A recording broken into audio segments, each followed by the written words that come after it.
Electronic media సోదరులకి, BRS party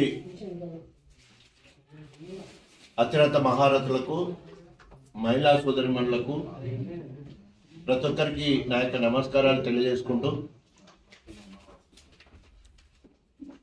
గత 4-5 రోజుల నుండి కాంగ్రెస్ పార్టీ అధినాయకుడు, ముఖ్యమంత్రి, తన అనుచరులు వెకిలి చేష్టలు చేస్తూ ఉన్నారు.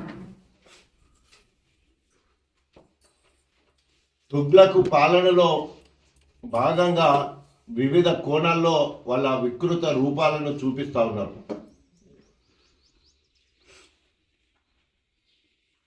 ఇచ్చిన హామీలు నెరవేర్చలేక డ్రామాలు ఆడుతూ ఉన్నారు. 6 గ్యారంటీలు, 420 హామీలు నెరవేర్చడంలో చిత్తశుద్ధితో ఇప్పటికే 2.5 సంవత్సరాలు అయిపోయింది. ఇంకా 2.5 సంవత్సరాలు పూర్తి చేయవలసిన బాధ్యత కాంగ్రెస్ ప్రభుత్వం మీద ఉన్నది. ఆ హామీలు నమ్మబలకడానికి అధినాయకులు, ఏఐసిసి అధ్యక్షుడు ఖర్గే గారు, అదేవిధంగా పార్లమెంటు నాయకురాలు అధినేత సోనియా గాంధీ గారు, సోనియా గాంధీ కుమారుడు రాహుల్ గాంధీ గారు, సోనియా గాంధీ బిడ్డ ప్రియాంక గాంధీ గారు, వీళ్ళందరి చేత తెలంగాణ యావత్ ప్రజానికాన్ని నమ్మించి ఓట్లు దండుకొని ఈరోజు ఇచ్చిన హామీల గురించి మాట్లాడకుండా డైవర్షన్ పాలిటిక్స్ చేస్తూ బీఆర్ఎస్ ప్రభుత్వము 10 ఏళ్ల కాలంలో చేసిన అభివృద్ధి సంక్షేమాన్ని మర్చిపోయే విధంగా మసిబూసి మారేడుకాయ చేసే ప్రయత్నం, కక్ష సాధింపు చర్యలకు పాల్పడుతూ ఉంది.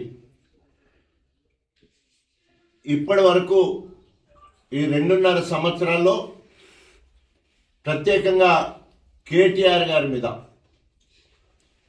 ఏసీబీ కేసులు, ఈడీ కేసులు, ఇప్పుడు సిట్ కేసులు, ఏ ఒక్కటి కూడా ఆధారాలు లేకుండా ఆరోపణలు మాత్రమే చేస్తూ రాక్షసానందాన్ని పొందుతూ ఉన్నారు. ఏ రకంగా కేసీఆర్ గారిని ఇరికేయాలనే ఆలోచనతో పోతా ఉన్నది ఈ కాంగ్రెస్ ప్రభుత్వం.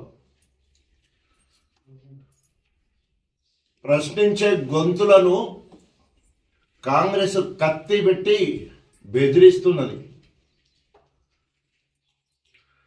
ఈ సిట్ కేసు పనికి రాని, పనికి మాలిన కేసు. ఎందుకంటే ఆధారాలు అస్సలే లేవు. ఎందుకంటే నేరం చేయలేదు కాబట్టి. ఫోన్ ట్యాపింగ్ ఎవరు చేస్తారు? ఫోన్ ట్యాపింగ్ చేసేవాళ్ళు ప్రభుత్వానికి కావలసిన సమాచారాన్ని సేకరిస్తుంది. బీఆర్ఎస్ ప్రభుత్వంలో శివాకర్ రెడ్డి అప్పుడు ఇంటెలిజెన్స్ ఐజీగా పనిచేశాడు. వీటన్నిటికీ కారణం అతనే. ఇప్పుడు నీ ప్రభుత్వంలో డీజీపీగా పనిచేస్తున్నారు. ఆయనకెందుకు నోటీసు పంపట్లేదని చెప్పేసి బీఆర్ఎస్ పార్టీ డిమాండ్ చేస్తూ ఉన్నది. అసలు నేరస్తులు ఒకవేళ ఫోన్ ట్యాపింగ్ చేసి సంఘ విద్రోహ చర్యలకు పాల్పడితే, దేశ ద్రోహానికి పాల్పడితే దోషులను దొరకబట్టి శిక్షించడానికి వాడతారు. కానీ ఈరోజు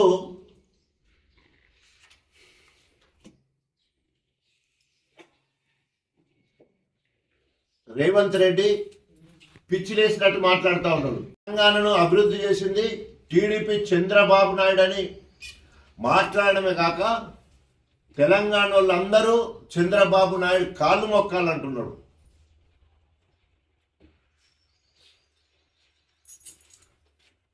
ఆంధ్రకు 6 నూరైనా నీళ్ళు ఇస్తాను అని చెప్పేసి నిస్సిగ్గుగా మాట్లాడుతూ ఉన్నాడు. ఇంకా ముందుకెళ్ళి తెలంగాణ రావడమే శాపము అని మాట్లాడుతూ ఉన్నాడు. దావోస్ వెళ్ళి తిరిగి వచ్చే వరకు ఇంకో వారం పడుతుంది కావచ్చు. హార్డ్వర్డ్ కూడా పోయి అక్కడ విద్యార్థిగా నాయకుడిగా ఎట్లా ఉండాలని నేర్చుకొని వస్తారని పోతున్నట్టు తెలిసింది. విదేశీ పర్యటన పూర్తి చేసుకొని వచ్చే వరకు ఇక్కడ మంత్రివర్గంలో ఉన్న మంత్రులందరూ కూడా గూడుపుటాన్ని చేస్తూ ఉన్నారు. రేవంత్ రెడ్డి ఏ రకంగా మంత్రుల ఫోన్ ట్యాప్ చేస్తున్నాడు. స్వయంగా ఉత్తమ్ కుమార్ రెడ్డి గారు, వెంకటరెడ్డి గారు ఫోన్ చేస్తే బాబు మాతో మాట్లాడకండి, సీఎం గారు మా ఫోన్లో ట్యాప్ చేస్తున్నారని మాట్లాడిన సందర్భం మనం ఇక్కడ గుర్తు చేసుకోవాల్సిన అవసరం ఉంది. దొంగే దొంగ దొంగ అన్నట్టు రెడ్ హ్యాండెడ్గా రేవంత్ రెడ్డి గారు ఓటుకు నోటు విషయంలో దొరికితే దాన్ని చట్ట ప్రకారంగా ఆయనను అరెస్ట్ చేస్తే దానికి ప్రతీకారంగా ఈరోజు ఒకటి కాదు, రెండు కాదు, మూడు కాదు, ఒక్కరి మీద కాదు, ఇద్దరి మీద కాదు, అందరి మీద పెడుతూ ఆయన సోషల్ మీడియాను వాడుకొని ఈరోజు అందలం ఎక్కిన తర్వాత సోషల్ మీడియా మిత్రుల పైన కేసులు పెడతా ఉన్నాడు, జైళ్ళకు పంపిస్తూ ఉన్నాడు, నెలల తరబడి బెయిల్ రాకుండా కూడా అడ్డుపడతా ఉన్నాడు. చివరికి సోషల్ మీడియా వారి మీద ఒక జీవో కూడా తీసుకురావడం జరిగింది.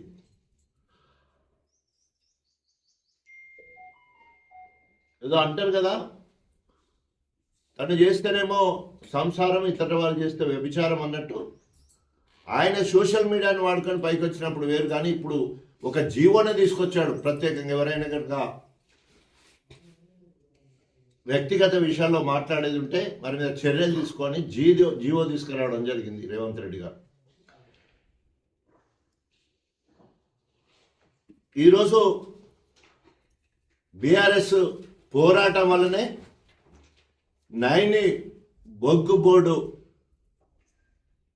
టెండర్ రద్దయిందని చెప్పేసి తెలియజేసుకుంటున్నాం. ఈరోజు కేంద్రంలో ఉన్న బీజేపీ ప్రభుత్వం లేదా ఎన్డీఏ ప్రభుత్వం, ఇక్కడ కాంగ్రెస్ ప్రభుత్వం రెండు తోడు దొంగల లెక్క ఈ కుంభకోణంలో భాగస్వాములై ఉన్నాడు. 1000 కోట్లు కొల్లగొట్టడానికి రేవంత్ రెడ్డి అల్లుడు సృజన్ రెడ్డికి అప్పచెప్పే ప్రయత్నం చేస్తే ఆ నిజాన్ని నిగ్గు చేసింది బీఆర్ఎస్ పార్టీ. అది రద్దయింది. ఇప్పుడు ఇంకా నిజాలు తెలవాల్సిన అవసరం ఉంది.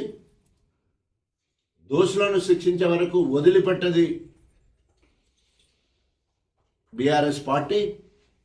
అంతేకాకుండా ఈరోజు ఏ రకంగానైతే అలిబి కానీ హామీలు ఇచ్చి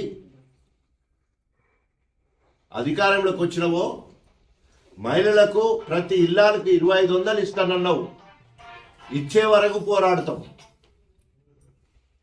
కళ్యాణ లక్ష్యంతో పాటు తులం బంగారం ఇస్తానన్నావు, ఇచ్చే వరకు పోరాడతాం.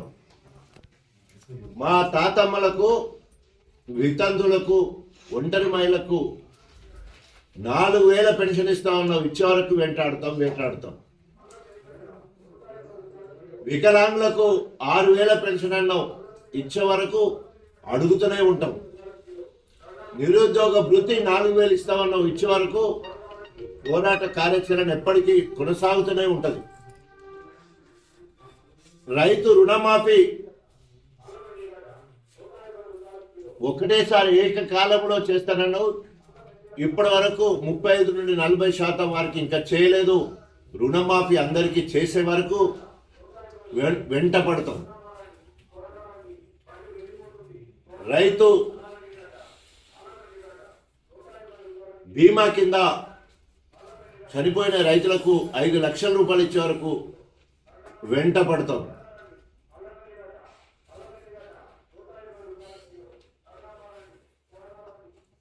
పిల్లలకు రెసిడెన్షియల్ పాఠశాలలో దాదాపు ఇప్పటి వరకే 106 మంది చనిపోయిళ్ళు.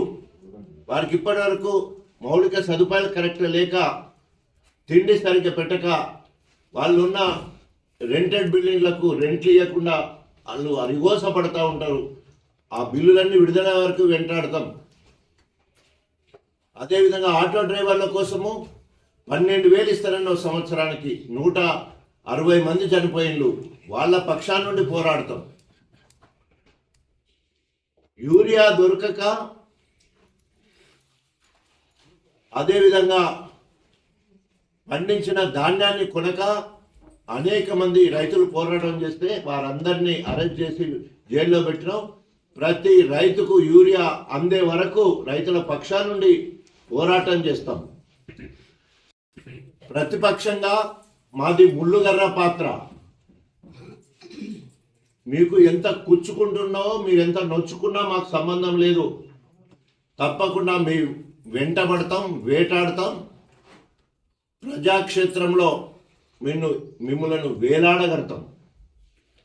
ఇప్పటికైనా డైవర్ట్ పాలిటిక్స్ మానుకొని ఇచ్చిన హామీలపై మీ దృష్టి సారించాలని చెప్పేసి, మీ తాటాకు చప్పులకు భయపడే వాళ్ళు ఎవ్వరు లేరని చెప్పేసి హెచ్చరిస్తూ, ఇకనైనా మరి ఈ ఏసీబీ కేసులని, ఈడీ కేసులని, సిట్ కేసులని చెప్పేసి కాలయాపన చేయకుండా ప్రజాపాలన అందిస్తానని అధికారంలోకి వచ్చిన మీరు, ప్రజలు ఇప్పటికే చీకొడుతున్నారు. మిమ్మల్ని అందరినీ రాసిపోసి కాలబెట్టే వరకు ఇంకా ఎదురు చూడక బాధ్యతాయుతంగా ఇచ్చిన హామీలను నెరవేర్చాలని